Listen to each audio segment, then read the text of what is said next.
Hello and welcome to Grief Seeds, a podcast where you'll find insights, reframings, metaphors, and visualizations, all known as grief seeds, to help you cultivate growth and healing in your life after loss.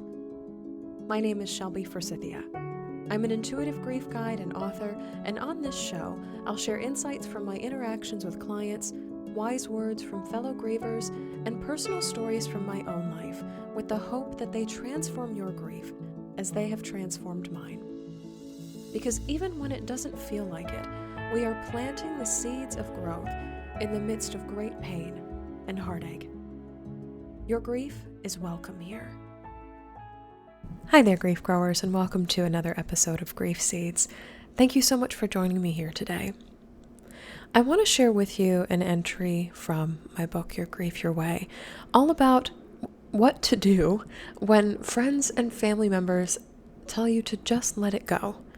Whatever your loss may be, the death of a loved one, a divorce, a diagnosis, some other major life transition. We live in a culture, especially if you live in westernized culture, that encourages letting go of things that are bad or negative or even just complicated in favor of holding on to things that are good, happy, simple, easy. And those of us who are grieving know that life is about so much more than that. And sometimes there's no way to let things go. And sometimes we don't want to let things go either. To let go implies a kind of forgetting or a kind of not caring. We hold on to things that we, pardon my French, give a shit about.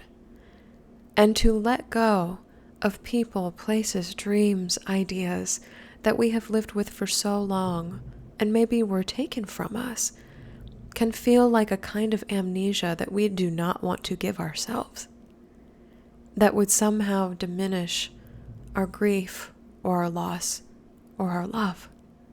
And we don't want to participate in that kind of letting go. So I want to offer you through this entry today another way to let it go. And this comes from the March 2nd entry in my book, Your Grief, Your Way. It reads, well-meaning friends and family will tell you to, quote, just let it go. But how can you? It seems impossible to just let go of the pain, the heartache, or the memories of your loved one. So instead of let it go, try using release. Release comes from the Latin word relaxare, which means to loosen, to free from confinement and obligation. And that can feel much clearer and more specific than just let it go. Ask yourself, what would you like to loosen and free from confinement and obligation?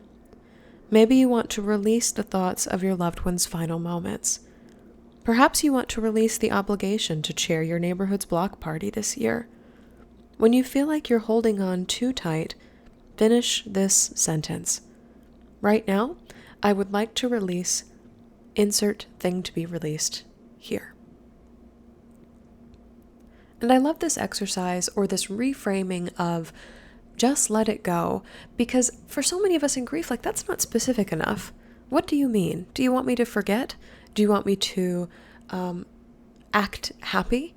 Do you want me to distract myself from the pain? Do you want me to stop telling the story of my loss? What is it exactly that you want me to do? And so reframing let go as releasing, as a kind of unloosening or unbinding or freeing from obligation, that I can do. What do I feel tightened by? Where do I feel restricted in my grief and loss? And this might look a lot different than what people mean when they say just let it go. It might mean releasing yourself from friends and family who are not supportive to you in your grief. It might mean freeing yourself from the obligation or the expectation that you're going to maintain the same traditions as last year. It might mean releasing yourself from any sort of deadline on making a difficult decision. It might mean releasing yourself from the expectation to, quote, get over your grief by some definitive point in the future. There's kind of a little rebellion streak here. Not how can you let it go, but what can you free yourself from that you feel is holding you too tightly? This might even mean releasing yourself from the grips of grief. So one way to relaxare, or to loosen, to free yourself from obligation or expectation, is to free yourself from the tightening boa constrictor grip of grief. I would like to release myself from that as an experience that I'm having right now. That's what I would like to let go. So I wonder, grief growers, as you reframe another way to let it go, what do you most need releasing from right now? What obligations are too heavy to carry? What expectations do not belong to you anymore now that you have suffered a loss or losses? What things or people or spaces or institutions are holding you too tightly that you would like to slice the rope of, let it fall from your shoulders, and walk free? In what ways can you let those things go in the aftermath of loss? I invite you to take a deep breath in with me here. And out.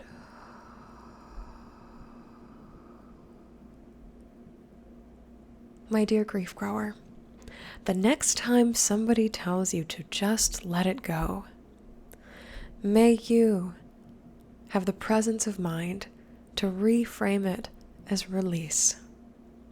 What needs releasing? Is it pain? Is it an expectation? Is it a struggle? Is it an argument? Is it a boundary? Or is it the person telling you to just let it go? You have the freedom to choose, grief grower, what needs relaxing, relaxare, freeing, releasing from obligations in your life. And that does not have to be your loved one who died. It does not have to be your pain or your grief. You have a right to those things. And it definitely does not have to be your love or your memories. You get to keep all that. You never have to let those go. Instead, I hope that the phrase "let it go," each time you hear it, each time you read it, each time you come across it in your life through whatever form, I hope that this phrase is an opportunity for you to ask yourself, what would I like to be free from? What do I no longer need? What is no longer serving me? And what, if I can distance myself from it, would allow me more space to breathe in my grief? I invite you to try another way to let it go. Deep breath in here. And out.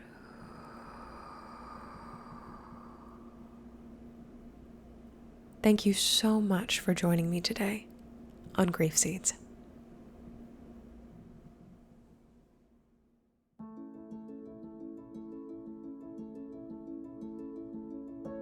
So that's all for this episode of Grief Seeds. Thank you so much for listening today. You can find additional grief support at shelbyforsythia.com or by following me on social media at shelbyforsythia on Facebook and Instagram. If this podcast helped you in your life after loss, please leave a review and subscribe on Apple Podcasts, Spotify, or wherever you listen. And be sure to share Grief Seeds with a friend, because you never know what someone you love is going through. A huge thank you to my Patreon supporters for financially keeping this podcast on the air. If you'd like to support Grief Seeds on Patreon through a yearly or monthly pledge, you can do so at patreon.com/shelbyforsythia. My Patreon supporters get access to behind-the-scenes content, including a once-a-month grief support call with me and 5 90-minute workshops with topics decided by grievers themselves. Again, that website is patreon.com/shelbyforsythia.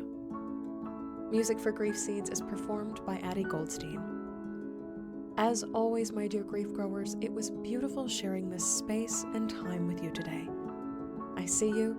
I am so proud of you and the work that you're doing in the world. And I love you.